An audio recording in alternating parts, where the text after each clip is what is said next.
Finch has helped. Some of the limiting and not giving Ant this wide berth to take any shot he wants to. Kevin Durant, third game back. Did not start in his first game back after the ham. McDaniel's trying to answer back, and the Timberwolves are finally on the scoreboard. He's not going to stop shooting. He's going to make the right play, but if he's open, he's going to shoot it. What an excellent cut by Joe Harris there. We mentioned it, only Michael Jordan, a higher all-time career scoring average against the Wolves. Rubio, nice finish at the rim for Ricky. Yeah, nice. Jaden McDaniels got a few, but he did actually a pretty good job against him, and it's going to be very interesting to see how he plays against Durant here. Durant able to get to the baseline and get separation for the bucket. He just makes these guys better. It's been really, we talk about being plug and play. I mean, what he's done for this Brooklyn Nets team has been a real shot in the arms. Durant knocks down another long jumper there. Was Nas slow to get on the play, so the Nets basically have a 5-on-4. Harris dumps it off, and a chance for an and one for Bruce Brown, who got hit as he put it up. Timberwolves' last 7 possessions, they've gone 0-4 and 3 turnovers. Russell ends the drought. They need D'Angelo Russell to kind of take over a little bit here, but they also need their guys to do their job. Vanderbilt gets into the game for Naz Reid here with, I was going to wonder what coach was going to do, because Ed Davis was the guy who either started or he got significant minutes. Davis has gone 30 straight games on the bench.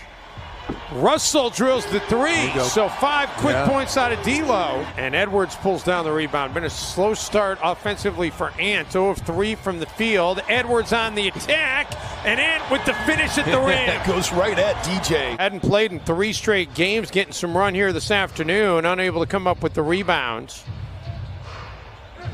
Brown on the cut, no. Jordan, yes. Actually, that 3 now, Jim. He's in double figures with 10 after the 3. Looking for 13. Make it 13 for D'Lo. Passing of his mother, Jacqueline. Timberwolves, another turnover. They are just hemorrhaging turnovers, and the Nets are feasting on those turnovers. Brown underneath. Jordan, the reverse stuff. And Nas is also a little bit better resistance and is able to guard DJ as well, as Anthony Edwards doesn't get back again. The Nets already have 13 assists on 17 made buckets. Easy money Sniper is going to be able to stay over there on the bench if this keeps up. Edwards dishes it out. It ends up in Rubio's hands, and Ricky able to connect on the 3. His first make from downtown. I mean, just that lineup alone, and then you get somebody like DeAndre Jordan Edwards in the open market. Attacks KD, Jim, and you heard Rebecca talk about that. Their season low is 34. That was against Milwaukee. He attacks again. He needs to keep doing that type of thing. He didn't get the foul call, but then they only have 2 free throws as well, so him being aggressive is going to be great. Harris already 12 points in this game. KD.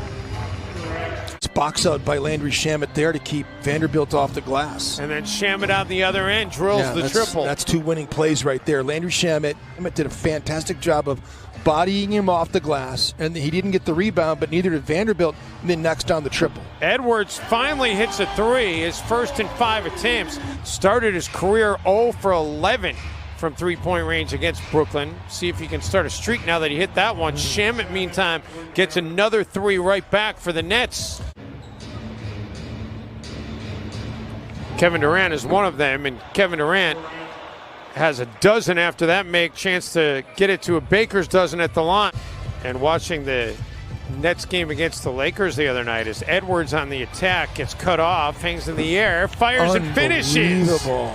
Elevate and then rotate his body to get squared up to be able to shoot it, and Joe Harris just made talk about tough shots. How good has Joe been here? 6 of 9, 4 of 6 from outside the arc, 18 points for him in the first half. Oh, and Ant gets another Edwards, one. Man, Ants can glide too. Give an Ant fact on every basket. No. You need to relax. I could have given one there too. There you go. It feels a little hollow though with the score being his. Harris. And Joe Harris able to add to his total. Well, also helps in that regard because I just think that he's limiting the bad possessions that he's had in the past as Durant knocks down that triple. So many guys that he's playing with weren't as good an option as he was. As Durant gets another tough hoop to go inside here, it gets an and one opportunity, closer to 7 foot than he is 6'10". And then his release point is so high. Edwards able to stick with it, gets it to rattle in. He really did stick with that one, didn't he? Rubio fires the three. Reed can't pull down the rebounds. And the Nets quickly get it to Claxton. So close with the Clippers as well, except the Golden State Warriors were too difficult to beat. Harris knocks down the triple. That's his 5th of the game. Man, is he good. Finn comes in for him here, and he's had a long and excellent career, and he's found a home in Brooklyn. The amazing thing to me, Jim, is you look at Jeff Green's career. Who was it for you? Julius Erving. McLaughlin drills the three. It's good to see McLaughlin reach down to pick me up, and he said, "Nice block, young fella," and I was like surreal. It was a surreal moment as Anthony Edwards knocks down a triple right in the face of Blake Griffin. That's got to be fun. Edwards talking about wanting to play Kevin Durant, but I was thinking about when I first got into the league and I had to play against Cheryl Swoops, and it wasn't as fun as I thought it was going to be, you guys. Yeah, that's crazy. You saw it from both sides, Jim. I certainly did. Yeah. Durant back on the floor, a little bit of a mild surprise. Shamet hits the three. That's easy money basketball right there. First-year coaches have been ruling the day, haven't they? In a 28-point game, KD connects, and there it is. He's exceeded his career scoring average against the Timberwolves. He got 28 now in the game. 8-point hole as we start the fourth quarter.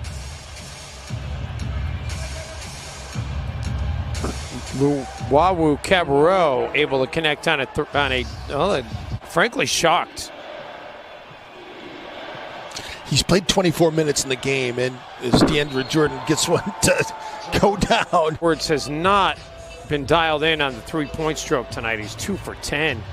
Edwards has gotten up 21 shots in the game. KD, he's got no problem hitting threes.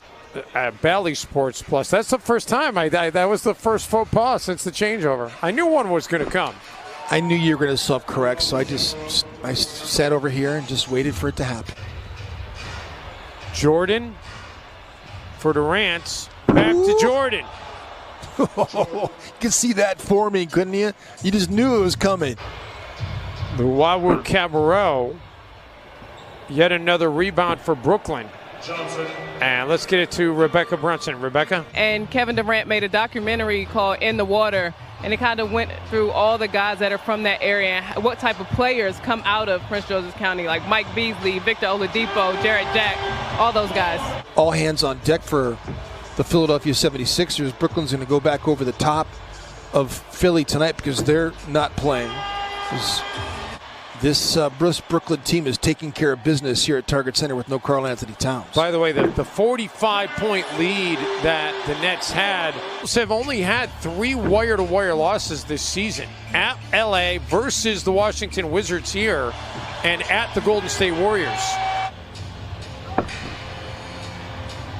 By the way, Kevin Durant, Jim, you look at his numbers for the season, the numbers we showed you a short time ago were his career averages, his numbers for the season.